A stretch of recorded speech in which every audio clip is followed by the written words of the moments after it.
शाहिद कौन है? डॉक्टर शाहीना शाहिद, जो इस टेरर गैंग की एक बहुत अहम मेंबर थी। आज उनके बारे में थोड़ा बहुत हम डिस्कशन करेंगे और आपको बताने की कोशिश करेंगे कि ये जो साजिश थी भारत के खिलाफ, ये कितनी गहरी और कितनी अंदर फैली हुई थी। ये देश के सोशल फैब्रिक में छुप के ये सारा का सारा काम किया जा रहा था। कोई बाहर के लोग नहीं थे कि बाहर से कोई दुश्मन आए। ये दुश्मन अपने देश के अंदर पैदा हुए अंदरपन पे और अंदर कार्रवाई कर रहे हैं, देश की नींव खोदने का काम कर रहे हैं। Doctor Shaheena Shahid, Lucknow based female doctor, suspected of setting up women's wing of Jaish e Mohammed in India. ये पोस्टर है दोस्तों, और ये जैश ए मोमिनात, ये जो जैश ए मोहम्मद का एक वुमेन विंग है जैश ए मोमिनात, इसमें the lady involved, her husband was killed during operation Sindoor. उसको हेड बनाया, रिलेटिव ऑफ मौलाना मसूद अजहर, और उसने इनको रिक्रूट करा। आगे चल के मैं आपको चार्ट दिखाऊंगा किस तरीके से इनकी रिक्रूटमेंट करी गई कि आइए हमारे साथ मिलिए, चलिए दोनों मिलकर भारत को नुकसान पहुंचाते हैं। एक बात मैं समझ गया, मौलाना मसूद अजहर के परिवार की कोई औरत अगर रेडिकलाइज्ड है, अगर वो भारत को नुकसान पहुंचाना चाहती है, अगर ऑपरेशन सिंदूर में उसके हस्बैंड को मारा है और वो बदला लेना चाहती है, कोई भी ऐसा टेरर एक्ट भारत में करना चाहती है क्योंकि वो मसूद अजहर की रिलेटिव है, गलत है। लेकिन मुझे समझ में आता है, इनका मुझे समझ में नहीं आता। भारत ने पाला, भारत ने पोसा, भारत ने इस लायक बनाया कि ये डॉक्टर बने, समाज में इज्जत दी। इनके मन में ऐसा क्या था कि हम हजारों लोगों की जान ले लें, मासूम लोगों की जान ले लें? देखिए, I can understand Jaish e Mohammad, गलत है, लेकिन उनकी मानसिकता मुझे समझ में आ रही है, इसकी मानसिकता मुझे समझ में नहीं आई। I have failed to understand. Shaheen made several visits to Jammu and Kashmir. Investigators suspect she was not only aware of the planned attack but also played a role in funding it.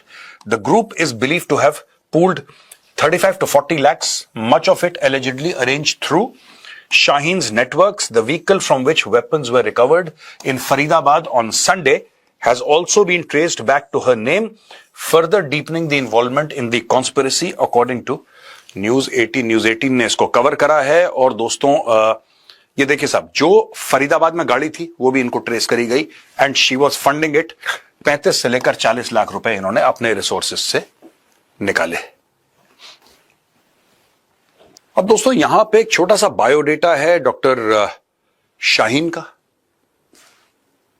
ये कहां इन्होंने अपनी तरबियत हासिल करी, कहां training हासिल करी, चले उसके बारे में, because this completes the entire, जिसको पेन पिक्चर बोलते हैं ना हम लोग, the pen picture of this women terrorist. According to records obtained from Ganesh Shankar Vidyarthi medical college Kanpur, doctor Shaheen Siddiqui Shahid joined the institution in 2006 after being selected through the Uttar Pradesh Public Service Commission. She later served briefly at Kannauj Government Medical College between 2009 and 2010. दोस्तों बाद में पता चलता है कि 2013 में वो गायब हो गई और कभी वापस नहीं आई। कई इनको नोटिसेस दिए गए कि आप वापस आइए, आप अनऑथराइज्ड लीव पर हैं, आपको ऑथराइज नहीं करी गई है लीव, आप ऐसे भाग नहीं सकती काम से। This lady never came back. Multiple notices गए। Investigators say that Dr. Shaheen married Zafar Hayat. Zafar Hayat से एक महाराष्ट्र बेस्ड प्रोफेशनल था, पढ़ा लिखा आदमी था, उससे इसकी शादी हुई और इसका 2015 में तलाक हो गया। और इसके बाद ये फरीदाबाद गई, जहां पे ये डॉक्टर मुजम्मिल और बाकी जैश ए मोहम्मद के मॉड्यूल से टच में आई है। She came in touch with Dr. Muzammil and other members of the Jaish e Mohammed module. अच्छा, ये फरीदाबाद क्यों मूव करा इसने? ये इन्वेस्टिगेशन का एक बहुत बड़ा सवाल है जिसको इन्वेस्टिगेट, इसका ये फरीदाबाद क्यों आई है?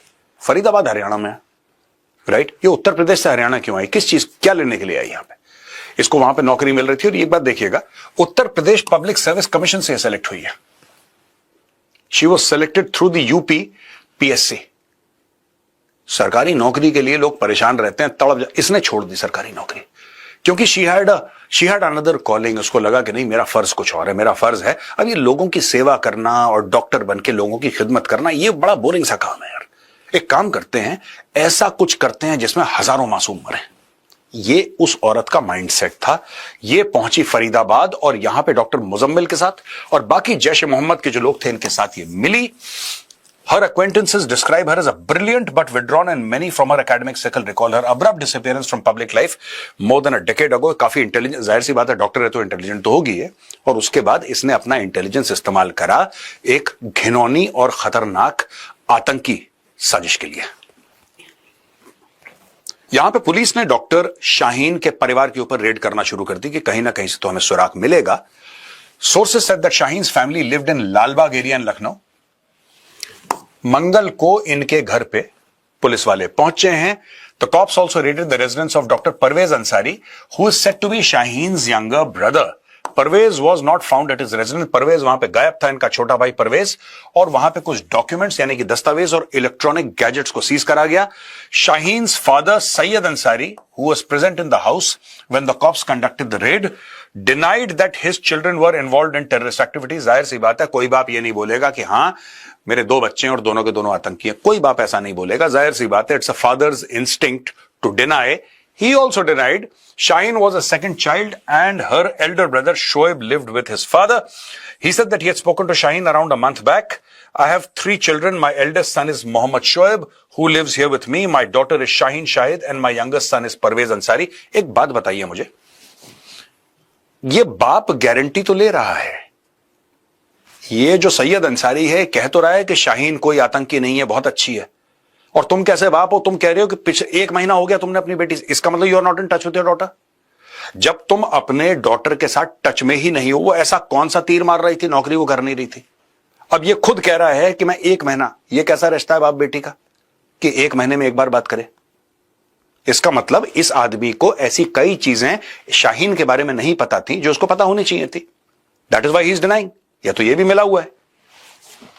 I last spoke to Shaheen about a month ago.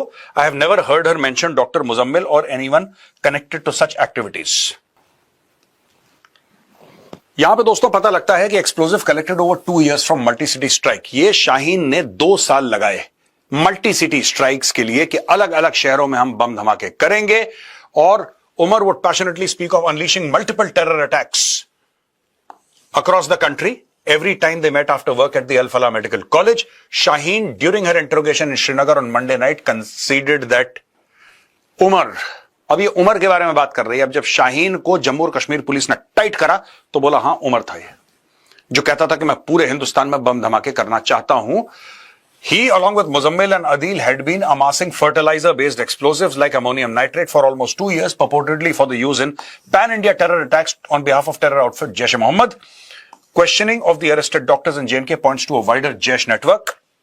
Shaheen revealed that her brother Parvez Syed was also radicalized and part of the same chat group as Muzammil and Adil. इसने अपने भाई को भी बोला है कि इसका भाई भी है, जो इसका बाप बोल रहा था ना कि नहीं मेरे बच्चे तो बड़े शरीफ हैं, मेरे बच्चे बहुत अच्छे हैं, मेरे बच्चे ऐसा कुछ नहीं कर सकते, ये तो सुबह शाम सिर्फ टॉफी की जिद करते हैं।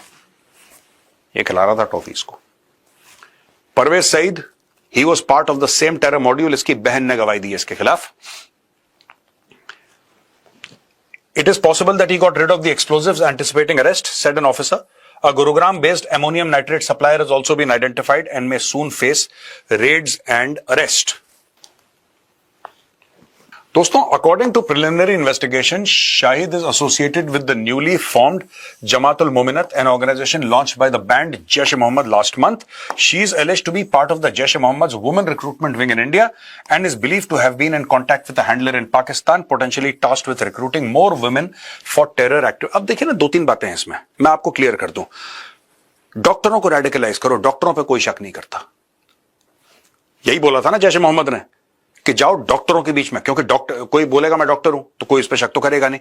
औरतों पे भी शक नहीं होता, ये नॉर्मल सी टेंडेंसी है, औरतों पे शक, अरे औरतें कोई बात नहीं, आइए, that respect is given in society. औरतों पे भी शक नहीं होता। दैट इज वाई इन्होंने बोला कि साहब ऐसे तुम्हारी दाल गल नहीं रही है, तो डॉक्टरों को पढ़ो, जो रिस्पेक्टेड एलिमेंट्स हैं सोसाइटी में, जिनको ज्यादा पुलिस वाले को पूछताछ नहीं करेंगे, औरतों से ज्यादा पूछताछ नहीं। जब तक लेडीज पुलिस नहीं होती तब तक कुछ नहीं होता। बोलो ठीक है, आप औरतों को ग्रूम करिए, आप औरतों को रेडिकलाइज करिए, यहां पे डॉक्टर्स को ग्रूम करिए आप जरा इस रोल के लिए, डॉक्टर्स को आप रेडिकलाइज करिए। ये काम यहां पे दोस्तों चल रहा था।